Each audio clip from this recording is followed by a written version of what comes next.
গোস্ত এক পিস দিয়া সহ্য করে লেগে খাইতে পারবো, ঝোলও সহ্য করলে পারবো, কিন্তু গোস্ত এক পিস।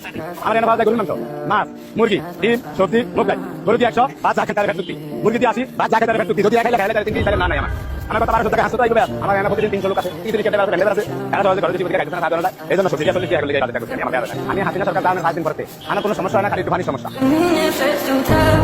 ভুলে গেছে আমি লাইভ বুঝেছি আমাদের সামনে পেশার আমার না কি কইছি না কইছি আমার মারা দিতে আজ ওর লাইভ জনাইছে কি দরকার আছে ভাই আমার স্যারটা দেন আমরা এই ইয়াটা দেওয়ার পরে আমরা এই ভিডিওটা দেওয়ার পরে আমার স্যারটা দিতে চাই এই দিনে যদি খাইতাম আমি তাহলে করে কই না। এই যে লোকটা কয়েকটা সাংবাদিকের জন্য হালাল ব্যবসা নষ্ট হয়ে গেল গা। সে আগে একজন রিক্সা চালক ছিল, এখন সে একটা ছোট ব্যবসা নিয়ে বসে, গরিব মানুষ বুফ হিসেবে খেতে পারে।